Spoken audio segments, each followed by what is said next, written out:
Welcome to Killer Women with your host, best-selling author Danielle Girard. And now, Danielle's next killer woman.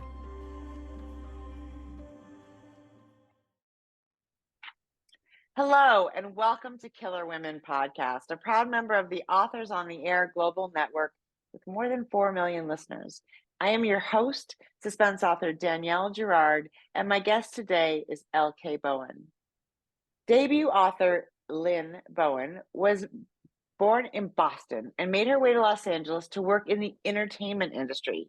Like Ellie, her protagonist in For Worse, Bowen has the degenerative eye disease retinitis pigmentosa, which is slowly destroying her vision. To learn more about RP and other degenerative retinal diseases or to contribute to finding treatments and cures, please visit www.fightingblindness.org. Welcome, Lynn. Thank you for having me. Glad to be here. Oh, it's so fun. This was, we don't do spoilers, but I will tell you the end of this book. Yeah, I was like, oh no, oh boy, it's a big twist at the very end, which was super fun. So, tell us about this. The book has an interesting format. Tell us a little bit about For Worse, this sort of storyline. Well, the story is about Ellie, who, as it said in the bio, like me, she has retinitis pigmentosa, which is destroying her peripheral vision and her night vision. So she is operating with a challenge in her life. She is trapped in an unhappy marriage to a man who is very controlling and difficult. And she left him once and came back because she ran out of money and nerve. And now she's planning on leaving him again. And to bolster herself in this decision, she joins a group of women on a chat room on the internet called Divorced Women Over 50, or DWOF, which I love, as we call it. And she meets these extraordinary women there, and actually ordinary, extraordinary women.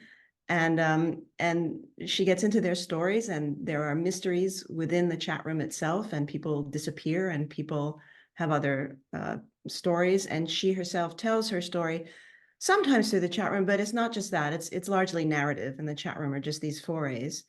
And then at some point, she decides this isn't working for her. And she gets a recommendation from the moderator to join another chat room that happens to be on the dark web for women for whom divorce was not the right decision. And they have another way of navigating a bad marriage. Right, they do indeed. It's so like you said, a lot of this, the format of the book is these wonderful chat groups, and we do get the point of view of the husband, but largely it's a women's book, which of course is my favorite subject of all times, and a lot of it, as everybody who's listened to my podcast knows, I'm recently divorced. It was not my choice. Well, I mean, it was my choice, but I didn't really have a choice because he had had a long affair. So many of the things that they talk about and the ways that they feel so real to me. So I love that, because I think one of the things about navigating anything really hard, right, in life is feeling like you are understood in some way. And I think that's what Ellie finds in this chat group. That's what I find when I'm reading books that that deal with these issues. So I think it's a comfort. So if you're out there and you're in a hard marriage, which I think maybe is just the definition of marriage, right? But you have but if you have those thoughts in your head, it's fun. There's moments where I laughed out loud, which I think is another thing that's really hard to do and and nice to do when you're going through something really tough. So I really appreciated that. And Ellie, and so let's talk about this disease, because the way it's described it really does. I mean, and her husband really uses it against her. Like you said, he's controlling, and he puts her in uncomfortable situations, mostly just for his own sort of, kicks, which it makes us understand especially why she wants out. But tell us what it does. Like, it sort of starts to really narrow your vision. That's exactly right. It does narrow your vision. I like to tell people it's not exactly like looking through a roll of toilet paper, but it's sort of like if your vision is kind of a square, and you can't see above or below or to the sides. So you Right. really have to, I walk with a white cane. Yeah. I'm okay in the daylight because it, for some reason, the daylight sort of broadens the periphery a little bit. Hmm. But at night, the lights go out. And if I'm in a dark restaurant or in a crowded street, I need the cane, and I need the arm of someone, who doesn't mind, leading Right. a little bit. And for someone who is in a marriage with a person who is using it to hurt her, Yeah. um, it's terrifying. And the thing about Jeff is he's not doing it because he likes to pull the wings off of flies. He's Right. doing it because he is terrified of her leaving him. And so he wants to make her know how dependent she must become on him, as opposed to a really supportive partner would be saying, go do it yourself. I'm here, Yeah. but you don't need me. That's Right. to be disabled is to yearn for independence Right. and to fight for it every step of the way, which is what she learns to do. And I think part of her struggle is this the right thing to do? I mean, if I am disabled, if I'm going to be blind in 5 years, shouldn't I be married? Shouldn't I have someone in my corner? And they have a daughter. They have a daughter who's in college, Hannah. Yeah. Um, and she doesn't want to burden her daughter, of No, of course. course. Right. And so so she has to decide, what price freedom, really. Right. Right. Um, And the children in general become a factor in divorce, right? I mean, I know for a lot of people, the children are not necessarily, they don't necessarily see the sides of their parents that are sort of would be hard to live with. I mean, of course, all children complain about their parents, right? They're, but Hannah's actually quite supportive of her mother and realizes the ways in which Jeff is, not an easy partner for Ellie. But like you said, like Ellie is in a tough position. And is that what happens? Like eventually do you become blind? Yes, in fact, I'm extremely lucky with this disease because I have so much disease. I was diagnosed at 21, and people who are diagnosed at 21 are blind by 40. Wow. And I'm 68, and I have a lot of vision, and I'm so grateful. I'm so grateful every day. And one of the things I want to tell people is be grateful for what you can see and Right. hear. And, it's Right. it's a big gift. Well, first of Um, all, you don't look 68, although that's the new, you're my new best 38, I'm friend. sure. Yeah, right. Exactly. But also that is amazing. Like, yeah, I mean, that's 30 years of, vision that now, is it congenital? Like, is it an inherited disease? Do they know what causes it? They do. There are many different types and there's many different genes. They're looking for the gene because if they find the gene, they can do an effective gene replacement therapy. Hmm. So they say, and we contribute. I do fundraising for the Foundation Fighting Blindness every year for their Vision Walk, and they do great work in funding the research that will end this disease. And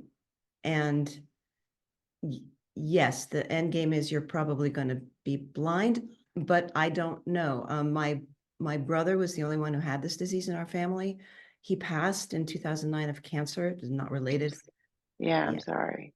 Um, our parents didn't have it. My sister doesn't have it. Interesting. None of our children have it. Oh, which is lovely. Yeah. Thank God. Right. Um, so it's a tricky little thing, and I think that makes it hard. Yeah. Families that have it onto the generations.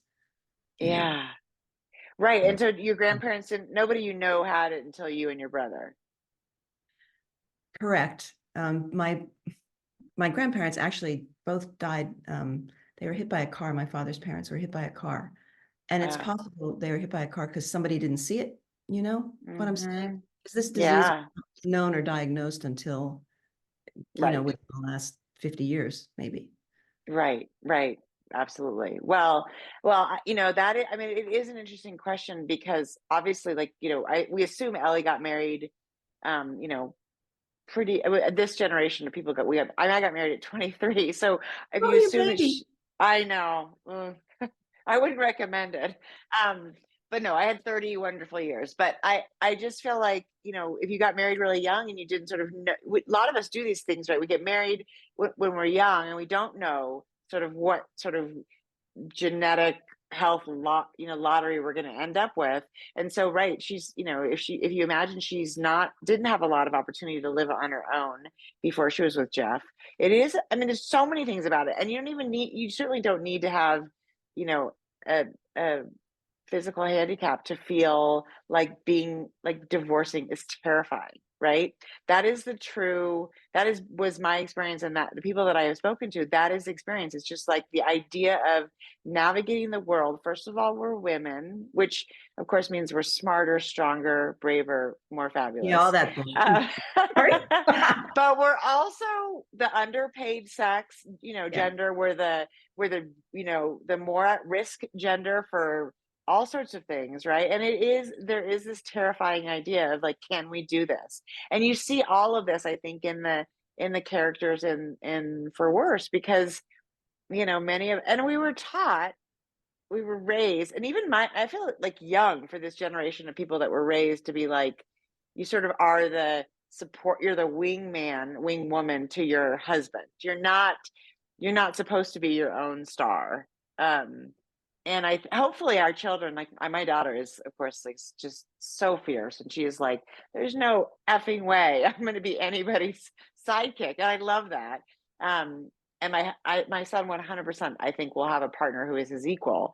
And I don't think my husband thought of me as not as equal, but I think because he was the main breadwinner, his life sort of took, front row. Where he needed to go or do, or if he was going to golf on Wednesdays, it was my responsibility to just like sort of pick up the slack. And I think it does make us feel like we maybe can't do it by ourselves, right? Well, And I think, there's an old saying, a man works from dusk till dawn, but a woman's work is never done. Because when you yeah, come home from work, you do take care of the kids, and you want to. of I course, yeah, wanted to give my kids baths and read them stories when I came home from work, because I didn't see them the whole day. You know, right, um, right, the thing I wanted to make the point of, though, and For Worse, is that um, emotional and psychological abuse are just as devastating as physical abuse. You yeah, you just you just don't feel justified in making a stink about it, because you think, oh, I'm being thin-skinned, right, just go fight, go stand your ground, fight back. There's all these things, and I wanted to make the point that none of these women have been physically abused in any of my mhm, chapters. Now, this is not the case in real life, of course. of course, yeah. I don't say, one is better, worse, whatever than the other. No, No, we shouldn't but have to categorize, right? exactly. But um, and I think someone says, there is a tendency, if you are being emotionally or physically or psychologically abused, to just go along with it because the scars aren't visible. Yeah, Um, I actually, when I think I had a couple of drafts under my belt of this book, and I had a friend who was going on vacation with a boyfriend, a rather new boyfriend. And she said, "You got anything for me to read on the trip?" I said, "Yeah, take my book." She took my book, and she came back. I said, "How's vacation? How's the book?" She said, "Well," she said, "I was reading your book and I realized that I was on a vacation with Jeff." oh, right. And I I got was shivers. terrified. And Yeah. she said she decided she was going to leave early, and he had made the plane arrangements, and I guess bought the tickets. And she said to him, "I'm going, it's not working." And she got on the bus to the airport. And when she got to the airport, he had deleted her ticket. So she had no ticket. I mean, he Yeah. by her own. So, and she said to me, "Had I not been reading your book, I would not have seen the signals. I would not have Right. known." So I thought, well, this is powerful. Yeah. I mean, that's the thing too. I think we need, everybody needs to feel like their feelings about something are justified, right? We need to feel like we're not, like you said, we're not being thin-skinned, we're not being wimpy, we're not whiny, we're not like, and it's interesting too, because Jeff was in 9/11, right? I mean, he's a hero. I mean, he lived through something really horrible, and he probably has his own story, like what caused him to be the way he is. And we don't discount that. We're not saying that Jeff isn't that he doesn't have his own stuff that is valid, and he hasn't been hurt in his own way, that doesn't give him permission to do this thing. But from the outside, of course, there's many situations where the man is sort of like in this case, actually, Ellie has a job, which I think is very powerful. And the more, I was listening to, I don't know if it's Jane Font, one of these fabulous older women, who was talking about how the moment a woman doesn't have her own, source of income or career, she gives up so much power. Yes. And it's an impossible thing in a world where somebody has to raise our children, and two working parents is hardly sustainable for sort of the kids unless you have parents nearby, which we never did. And so one parent always has to sort of give, and be sort of less employed, if you will. Mhm. And oftentimes women are just the ones who do it because we have to take maternity leave because we had the baby. And there's a bond that happens that the mothers more often want to be home, or if not, then the men are often paid more because that's also the setup of the world. And it does immediately put us at this sort of power disadvantage. And I am one of the things I'm grateful in my divorce is that I always had a career, right? That I'm not, because I do have, all of a sudden I'm 53, and like a half dozen of my closest friends are going through like the exact thing. Their husbands have been cheating, or whatever. I'm not going to out all my friends, but you know what I'm saying. A lot of us going through the exact same thing, and some of those women just they didn't work because that was the setup. And then their husbands, believe that they don't deserve, those women, because they didn't work, don't deserve half of the It's quite marital a, estate. mindset. Here, I'll take care of you. Oh, you can't take care of yourself? Too bad. That's quite, and I think that's when I look back on my child raising years and all my friends, everybody worked and people jumped through all sorts of hoops, night shifts, day shifts, evening shifts, 3 days on, 3 days off to have a parent or a reliable babysitter at home. Yeah. It's very difficult. I don't imagine it's going to get much easier. Certainly where I live in Los Angeles, you've got to have two incomes, Yeah. to- It's a very, I mean, it is hard. And yeah, and exactly. And the people who don't have, I mean, so I live in Montana where, really a one income family is quite normal. It's much, or at least it was. Bozeman's gotten a little insane, but after the pandemic, everybody thought they wanted to be part of Yellowstone. So, but basically, we did for, a lot of people for a lot of time didn't. And even if I had, women would work, like you said, they would work part-time, 3 days a week, take a night shift. It wasn't the same sort of career trajectory that the men had. And so yes. now that, now when the marriage is ending, there's this sense that the men don't, they earned the money. I've actually heard that from my own husband, who I think was very respectful of my job. There were moments in that negotiation, because money makes everybody ugly. We Oh, all, gonna it put that makes on us a fight. t-shirt. Yeah, it does. And it's, and there were moments where he was like, but I made most of the money. And I was like, I raised most of the kids. Like, there's And this, wrote 17 books yeah. And in then 20 17, years. Hello. yeah, I know. But that, in an ideal world, that would have been a really, that would have been a very stable income. But as we know, writing Yeah. is not that.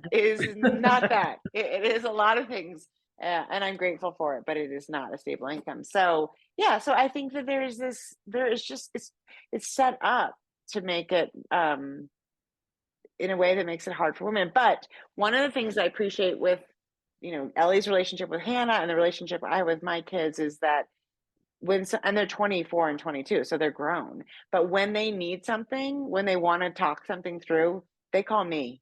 And that is a gift. Yep. I feel like I earned it, but that is a gift that I wouldn't trade for, $1 billion. Of My course. children, I have the relationship with them, and they're mad at their dad, and they will forgive him because he is a really good dad. Um, but I'm their person, and I get shivers talking about that. So I feel like Ellie has that too.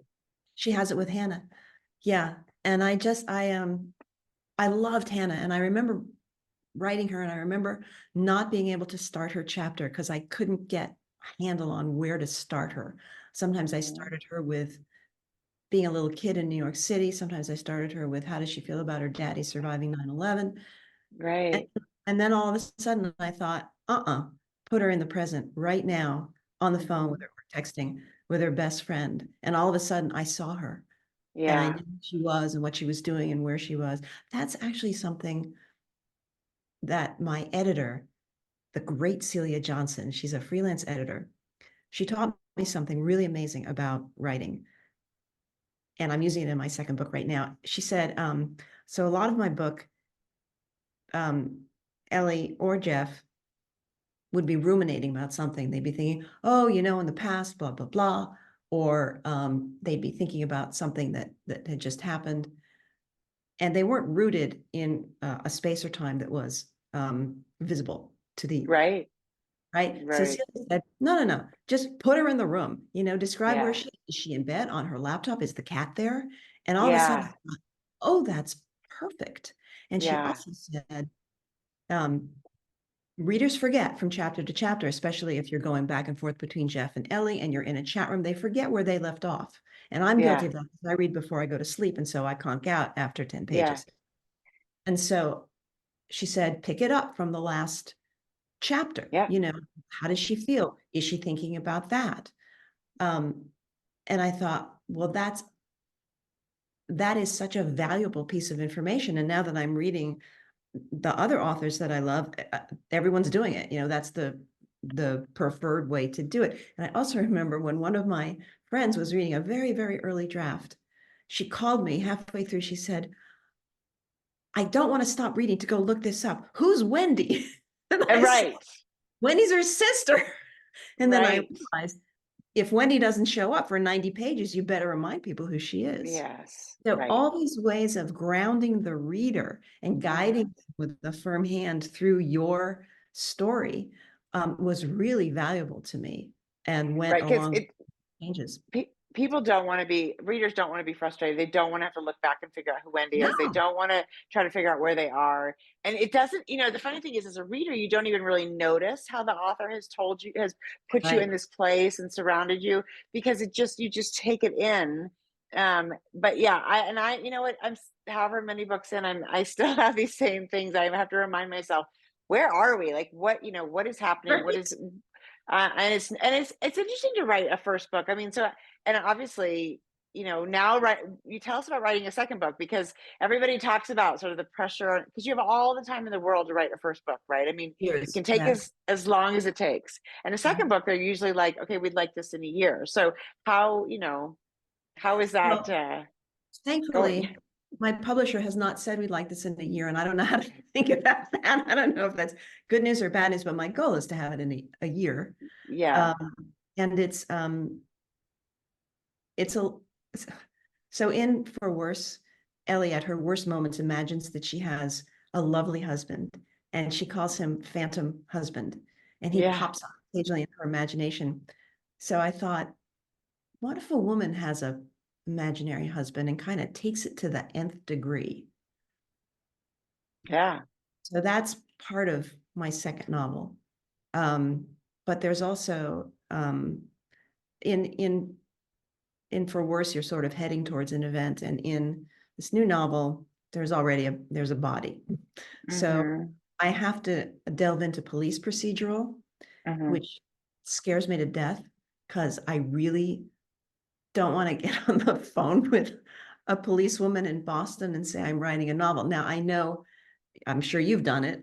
You have to Mm-hmm. have done it because I'm reading your books and they're procedurals. And but I guess I don't have the confidence as a novelist yet to say, yeah, I'm a novelist and I'm doing research for my novel, and I just need to pick your brain for a minute. Well, there are quite a number of wonderful Facebook groups about police officers. So, because I actually my first book came out when I was 29. So I met a police officer who was married to a woman I work with in finance, and that was my entree. Because I would be also super awkward to pick up a phone and call. But then I discovered there are really wonderful Facebook groups, so you could probably find, a Boston police, or you can certainly find general police, and they Yeah. might refer you to somebody. But I got referred to, like, I met he was a sort of part of a sharpshooter group, and then I met a sex crimes inspector through him, and then I met a homicide inspector through her, and then I met, so, and that was always it was sort of passed around from person to person. And to be honest, Lynn, my experience has been that if you write and say that, I'm writing a book where the police is I really want to I want to make it, I want to make it real. I want the police to show up in a really good way. Like, I'm not writing the book about the crooked cop. Then they are so happy to share with you, because Oh, that's great. they want the cops to show up as good people. They get enough bad press, right? The police are not on everybody's most, likable list. So they really are super generous. But in the meantime, you can find all sorts of, in fact, offline, if you email me or message me, I will find the one that I have referred to sometimes. And usually you can get somebody, and you can start to private message them, and just get what you need. Oh, So that's fantastic. Thank you so much. yeah. And also, a lot of our listeners and readers, it's amazing to me, are, I would think if you were a police officer, the last thing you'd want to do would be read books about your job. But a lot of people are. And I did a whole series about a medical examiner. That's the Schwartzman, the Exum, the X series, the Annabelle Schwartzman. And people reached out and said, I work, if you ever need help, I work in a pathologist's office, or I Wow. work, which is lovely, because people want to, it's fun to be part of a creative process, and people are incredibly generous. So, in fact, if you're listening to this and you are a police officer or know somebody who is a police officer in Boston, leave us a comment. Tell Lynn how to get in touch, because yeah, we want to get it right. I understand why that's scary. It's all scary. I mean, how to work a gun, how to build if you're going to build a bomb or use technology, or, and we mess it up. Of course we do. Even talk to some, I mean, I'm so in awe of the way police talk to people to get their information. They're a little cagey, they know what they want to keep back, and I feel like I don't want to be an idiot, Right. And I think, but also, like, I have found too, to be like, okay, I have no police experience. I dream it up in my head, but it's all coming from my head, which means there's no official training. So help me get it right. And people they are they're incredibly generous. So there's lots of good places, but I totally understand that. And I understand that there's this, researching while you're writing a book is a funny thing too, because you need to know enough, right? But if you can also find yourself down a lot of rabbit holes, right? Oh Where God, you're yes. like, Yeah. 3 Yes, days, there's you're the like, day. I only needed to figure out that there's, a revolver and a pistol, and here I am 3 days down the rabbit hole of guns, or Exactly. whatever. Exactly. So yeah, well, that's exciting. And are you finding the second book process is it different in some way? Does it feel more pressure, less pressure? I feel like there's more pressure because I don't know what's going to happen to this book. I I don't know. know we'll publish it again or not. And I also feel that there's not as much. So when the first book was about a woman with retinitis pigmentosa, and a lot of it is how I feel about having that challenge in my life, and a lot of it was expressing my feelings about it, which was very freeing, and I hope educating a bit without being preachy. And so this has not a lot of me personally in it. So I'm a little bit, other than the fact that I love my characters, and I'm committed to telling their story. And I also think that I'm again thematically, I'm in a place where a woman or two are controlled by their husbands without being aware of it. And the idea here is not so much the controlling, is the fact that your reality gets skewed when you're in a relationship that is you're not being filtered the right information from the outside. You're in it, you don't know what it looks like, and so tell that you're not in reality. So I think the arc of these two women are is to find their reality, their real reality, and not the reality that's imposed by someone else. Right. Well, I mean, I mean, it's not, as you said, there's less of you, and yet you talk, you're with universal themes that have so much potency in terms of the power of story, and also the power of, making people who are going through these things feel the reality of their situation. And hopefully, like you said, maybe, women read these books. I hope they read these books and think, okay, wait, I think I'm in this kind of relationship, and, or I was, and I didn't realize, I got out of it, but I got out of it in an ugly way, and I'm blamed or whatever. And they get to see it, it from a different perspective, and hopefully feel somewhat empowered. That's, it's funny, that sort of the dance between preaching, about, and I don't hate men. I sometimes say that. I have to say that more often, I because don't either. right, of course. I don't either. I It's, wrote this man who's kind of a monster, but I don't hate men at all. of course not. Right. It is not that. It is, but I do feel like there's plenty of people, there's plenty of authors who do a really wonderful job of, like, highlighting the incredible aspects of being a man. Plenty of them. And they've been around for a long time, and they've been doing it forever. And so, in my mind, like, that's not my role. Somebody else is doing that. My role is to highlight the sort of dark aspects of what it is to be a woman, and the fear that goes along with it. And the power, but sort of to just, like, shine a little light on that in a way that hopefully doesn't feel like you're raising one to bash the other, because it's not a zero sum game, men and women.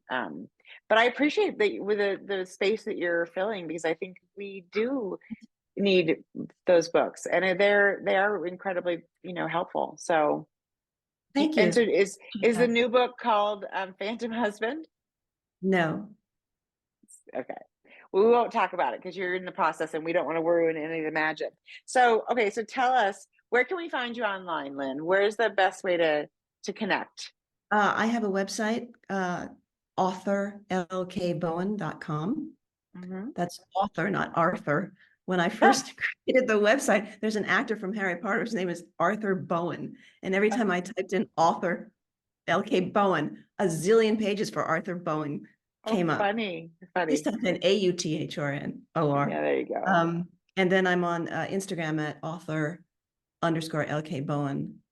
And then I'm not on Facebook or Twitter because I just can't. It's too much. Right. Exactly. I totally appreciate that. I know, it's all too much. It's all too much. We have to write books too. Well, Lynn, it was so fun to get a chance to Same talk to here. you today about For Worse. And I wish you the best of luck with that. Everybody, thank you for joining us today with Lynn Bowen, and For Worse, her book out. Such a fun read. April 2nd. Such an evil twist.